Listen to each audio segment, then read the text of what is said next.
called a medic. This beat came to me on a stretcher. In the lab, I step to the mic and feel like I'm Dexter. I'm a man, dark world, but I'm still shining like treasure. Yeah, I got joy like ha ha ha. Wait, and I can't wear smiles, that's fake. Then I'm between love and strong. Hate clock says no time for mistakes. Ring the alarm, sirens go off, but I'm calm. My life resides in his palm. Submit to my pops, respect for my mom. Honoring both, so my life will be long. Third time, is the charm of the third strike. What's going on, drivers? Welcome to Trucking with Old Snapper, and of course, I am your host, Old Snapper. Hope everybody out there is doing great, staying safe, staying out of trouble, all that kind of good stuff. If you're new to the channel, please like, hit that thumbs up button, and subscribe. It's in one of these two corners over here. I'm not sure which one. But in this video, we're going to get into talking about dating as a truck driver. There's two stories that I have that are really wild, and I'm going to save them for the very end. The last one is almost unbelievable, but I was there. It happened to me. It's very much believable. First, I'm going to get into the psychology behind it, and then I'm going to talk about dating as a truck driver. Now, keep in mind, my choices of women have never been great. Like, even before I was a truck driver, you could put me in a room full of women, and I would pick the absolute worst possible person you could date. I mean, just toxic, everything. I've dated a couple of good girls in my lifetime. Like in high school, I dated a girl who was a pretty decent girl. And then my first wife was a great woman. She was absolutely awesome. I messed that up. That was a bad time in my life.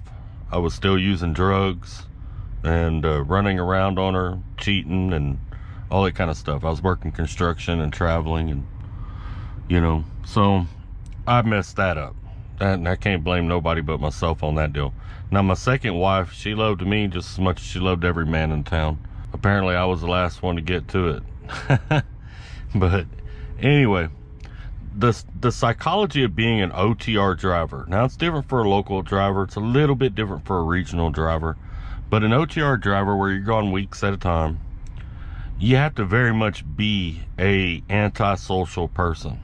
So many people get into it because they want they want to drive trucks. They want an easy job, because physically it is an easy job. They want to be able to sit in a chair and control the AC and heat. They don't want to be out there building houses or working a regular job that's physically difficult. So it's attractive. So a lot of people get into this job, get into this career, that ain't got any business being in this career at all. All right, I'm gonna tell you that from Jump Street. And there's no point in wasting your time, your money, and your effort to go get a CDL just to realize you don't like it. All right. And I'm sure some of the other drivers have vouched for me on this. In order to do this job, you have to be a really serious introvert, very low drive, like socially. If you're the type of person, like say you have PTSD and crowds make you nervous and stuff like that, driving might actually work for you. If you're the type person likes to go to the bar, you like to go to the club, you like weekends playing with your friends, all that kind of stuff, you're not going to like this job. If you got to be the life of the party, you're not going to like this job. Truck drivers carry, what makes a good OTR driver is actually a lot of the same characteristics that make a serial killer. Now, please don't get scared. It ain't like that. What I'm saying is, it's the psychological makeup is pretty similar. You got to be antisocial, very antisocial. And I don't know if anybody that watches my channel is also a criminal psychologist, but when you deal with convicts, inmates, that is the #1 trait of every inmate, is antisocial behavior. Now, a lot of people believe antisocial means the same as introvert, like you're to yourself. No, antisocial behavior is different. It would take me way too long to break it down and explain it. But if you're interested in that kind of stuff, I highly suggest going and watching some YouTube videos on what true antisocial behavior is. A person can be antisocial and still be social. It's weird, but there's particular elements that make up where a psychologist will diagnose somebody as antisocial. Because when you meet a lot of convicts, a lot of them are very charismatic. A lot of them are, they can play that role. But they still, when you get into it, they have antisocial tendencies. That's why I really think they should be working with convicts to help them get CDLs for when they come out of prison, because this job would absolutely be perfect. They don't like large crowds. They're not used to being around large crowds. They're used to being alone, being in their own thoughts, and they have antisocial tendencies, most of them. So that's why I'm a big advocate for that. And there are some states, by the way, that are doing that. From what I understand, Texas actually is doing that, helping convicts get CDLs. And Texas actually has their own trucking fleet within a state or whatever. It delivers food to the prisons. And from what I understand, they're letting the convict drive the front truck, and then it's followed by a state guy in the back, as they move goods and do whatever they do, right? If you're not antisocial or an introvert or both, don't even try OTR. It's not going to work for you. You're not going to like it. You're going to get depressed. It's just not going to go well for you. Okay, so save yourself that time. Don't put yourself and your family through that misery. Another thing, if you got young kids at home, if you're freshly married, anything like that, OTR driving ain't gonna work for you. I'm telling you, it's not gonna work for you. It's not gonna make for a happy life. I myself, at 29 years old, started driving trucks. I had a baby on the way. My youngest daughter, Cheyenne, she was on the way. And I had a wife, or not a wife, but a girlfriend at home that was, I think she was 23 or 24 at the time. She was quite a bit younger than me. So she didn't want a man that wasn't going to be home. And it didn't last that long. Like, I got out of CDL school. Before I even got home on my first home time, it was over. You know what I'm saying? So it was a bad choice. It was a bad decision on my part. But the economy was bad at the time, and I was an electrician before I started driving trucks. There wasn't a lot of electrical jobs around. A lot of people were only hiring their family members, because there wasn't a whole lot of work going on. But it was still a bad choice on my part. I should have went and done something else, and I probably could have salvaged that, because I really would have loved to have raised my youngest daughter. Now that we're past that, let's get into some of these stories about dating as a driver. And I'm just going to tell you some of my personal experiences.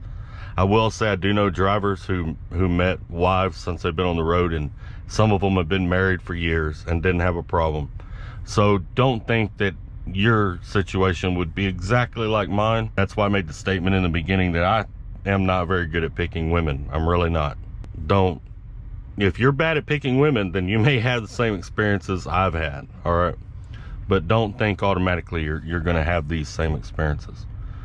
Now, I've been driving 13 years. And I've dated a few times over the course of 13 years. I've dated a couple. Now, when me and my ex broke up, I stayed single for quite a while after that. Like, I didn't seriously date. I messed around, but I didn't seriously date for probably about 4 or 5 years after that. I became a driver trainer. I was staying on the road long periods of time. My child support was high. I was just... My focus was on something totally different. It wasn't on dating or anything like that, right? But there did come a time when I got on some online dating apps and decided I was going to get serious, and I wanted a family at home. I wanted somebody to go home to. I didn't want to go home alone. I spent all my time out here alone. Didn't want to go home alone. Even though I'm antisocial, I do like having a family at home, right? And it gives me a sense of purpose. I'm out here, I'm not just building money up in a checking account. I'm actually working for something and taking care of somebody. And I really enjoy that, honestly. Let's get into these two stories. I'm going to get into these couple stories. Because I dated a few girls that were okay. We really didn't click. Like, there wasn't anything wrong with them. There wasn't anything wrong with me. We saw each other a few times, and it just didn't work out, right? I had a bunch of those in there. But there's two that were really messed up, like really embarrassing, like highly freaking embarrassing. All right, I'm gonna save the worst one for last, but I'm gonna tell you this one right here right quick. At one time I was on Plenty of Fish was the dating site I was on, and I was up in Nebraska. I had met a female, I want to say in North Platte, might have been in Grand Island, but I think it was North Platte. But anyway, we talked for a while on Plenty of Fish, then we exchanged numbers. We talked for a while, talking back and forth, like 2 or 3 months, you know, and at one point I was coming through there and we decided to meet up. She comes to my truck and we hang out watching TV. I got a TV in my truck and all that kind of stuff, you know, we're hanging out watching TV. Well, one thing leads to another, and we begin to mess around. Now, mind you, this is on YouTube, so I can't go into full detail of exactly every aspect of what happened, right? But we were having foreplay. Let me put it to you like that. We were having foreplay with my hands, and she began to have an orgasm, and I don't think she was faking it, because she pooped all over my bed. Feet in the air, pooped all over my bed, all over my hand, because, you know, my fingers because some of my fingers, you know, were back that direction. And I mean, it just it was nasty. I instantly started gagging. She acted like she wasn't even embarrassed, which is why this next part happened. But she's like, okay, well, I'll take these sheets, wash them, and then I'll bring them back to you. And I was like, all right. Well, when I saw she wasn't embarrassed, I was like, oh no, you ain't coming back. No. Because like, this should not be normal to you. This is not normal. You know, this is weird. This is strange. I got 4 kids. You know, they've never seen this happen before. You know, so she takes all my sheets and blankets. She takes everything to her house. She asked if I wanted to go, and she should have caught a hint then. I was like, no, you go ahead. I'm gonna get my spare sheets out and I'm gonna catch a nap. Just holler at me when you get back. Never planned on her actually coming back. I really didn't think she was going to, but she did. She come back. She was beating on the truck. I woke up, heard her beating on the truck. I didn't move. I acted like I wasn't even there anymore, you know. And I was really tired anyway. I'd been up all night, and then I had spent an hour after she left cleaning my hands up, using dang hand sanitizer and all kinds of crap, you know, because I don't like, you know, feces to me is gross. That's why when I get out of a truck and I see a bag of poop, to me it's just nasty. It is absolutely the nastiest thing out there, right? Blood don't bother me. Nothing else bothers me. Poop bothers me. I wasn't good at changing diapers when my kids were young. I'm not good at dealing with poop. So it really freaked me out. And I was parked at a Walmart, as a matter of fact. You know, that's why I didn't, if I'd been at a truck stop, I'd have gone in and got a shower. I was out of hours at a Walmart. So I didn't answer the door. She ends up like she put it in a bag, in a plastic bag, and then tied it to my door handle outside. And then left. I guess she caught the hint or whatever, and she took off. So later on that day I woke up and I got that plastic bag. And she left my clothes and stuff. And then she sent me a text. It said, what, so we're not talking now? I was like, you lost your mind? You know, and ever since then, like, I've been really nervous to talk to anybody from Nebraska. Because, like, it just, I don't know if that's a cultural thing in that area or what. But if it had been me, if I had pooped all over someone's bed, like, first I'd have made an excuse to get a shower. I wouldn't have had it. I would have got a shower. Then I would have made an excuse to leave, like I didn't feel good. And that person never would have seen my face ever again. You know, she didn't have no shame in her game.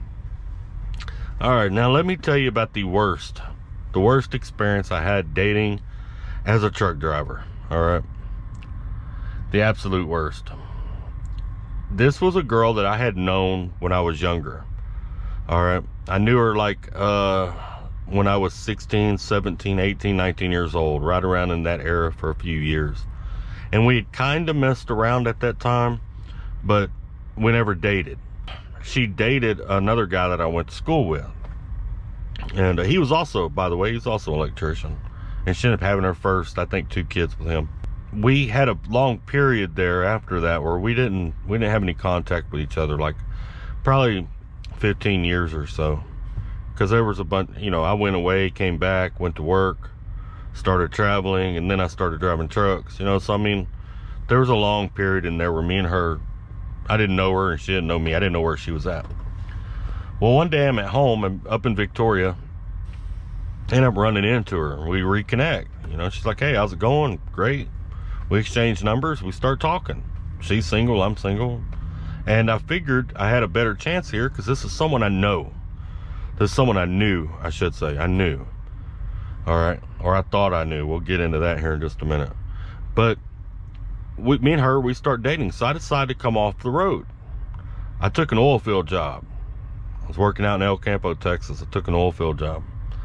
And I started running into oil field, running out West Texas and stuff like that. And I was home a lot more. I was home at least 2-3 days a week normally, and then sometimes a couple nights in between. We weren't living together or nothing like that at that time. Well, one day we're out at the park and her kids are playing and me and her are sitting there talking, and she tells me, she says, I want to move back to East Texas. All right, now let me give you a little bit of this backstory. Her and her dad lived in East Texas. And her dad didn't raise her, and she never knew her dad until she got a little older. I think she was like 14 or 15 when she met her dad. She was raised in Victoria. Her dad lived up in Jacksonville, Texas. That's where he lived. And I believe he's passed away now. I think he passed away in 2020. But, and he was a retired truck driver. Kind of sort of retired. He had a heart attack, put him out of the industry. He had a couple bypasses and stuff. Couldn't drive trucks anymore. Not over the road anyway.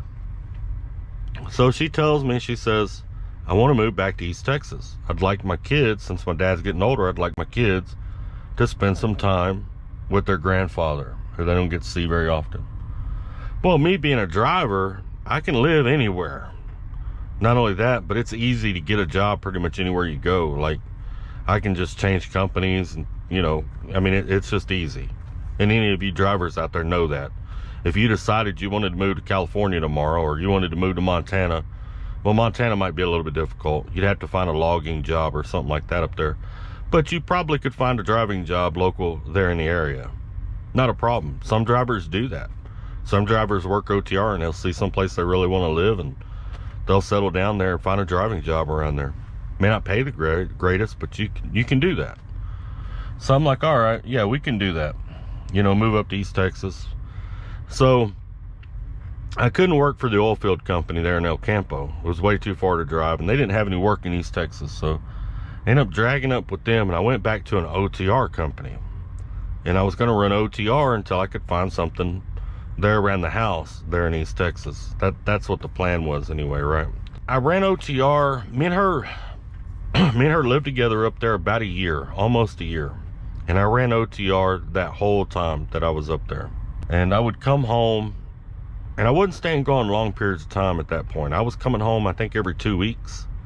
I was coming home every other weekend, I believe, something like that. And I was running flatbed at that time. Her dad didn't have a whole lot of money.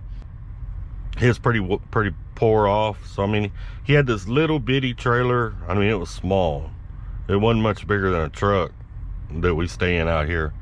It was a little bitty trailer, and he had a little truck to pull it with, and it was old. I was always helping him work on that dang trailer and work on that truck when I was home. But I told him, hey man, we had rented a house in Alto, Texas. I said, hey, just put your trailer beside the house. It's all good. Everything will be fine. You know, and your grandkids are here, and she had 3 kids, you know, so you got your grandkids here, and you got your daughter here, and all that, and it'll be fun, you know. And I didn't mind it anyway, because when I was home, he was always in the trailer. Unless he needed help with something, I never seen him, you know. Nice guy, we got along, but I never seen him, you know, so really didn't bother me at all, him being there. He didn't want to stay in the house for whatever reason. He always wanted to stay in the trailer. So he put his trailer out there, hooked it up, and all that kind of stuff. And we lived in a double wide, It sat on about 3 acres, and it had a septic system, so we were able to just hook him up where he could dump and all that kind of stuff into the septic. About a year goes by. I'm getting off track here. About a year goes by, a little less than a year, and I come home and catch her with him. All right, now I know that may come as shocking to you. Yes, you heard that correct. I caught her with him. Just making a really long story short. Turns out the entire time she was cheating with her dad. All right, now here's where this gets a little bit sicker. Like me, I left her. I went back. I grabbed whatever I wanted and I left, and I never went back. I left things there. Like it was more than my mind could process as to what was happening, if that makes any sense. It was way more than my mind could process. This was not an ugly female. This is a long, little thin, long hair, blonde hair, blue-eyed girl. I mean, beautiful. Totally blew my freaking mind. To this day, it still blows my mind. It's an embarrassment to me, but hey, it is what it is, you know. Like a year goes by and we have mutual friends. We have people like, you know, that we've known all our lives that are mutual friends. And I'm talking to one of our mutual friends, and she tells me, she says, hey, I'm not gonna say her name because I don't want to embarrass her if she's out there and somebody knows her, but you know, she said, such and such that you used to date, her daughter came forward and said that her grandpa was messing with her. So that entire time, her grandpa had also been messing with his granddaughter. You know, I mean, it turns my stomach. It's a really jacked up deal. And here's the crazy part. I said, well, are they going to file charges on him or something? No, they let it go. And at the time, the granddaughter that he was messing with was like, oh man, I want to say she was 12 when we broke up.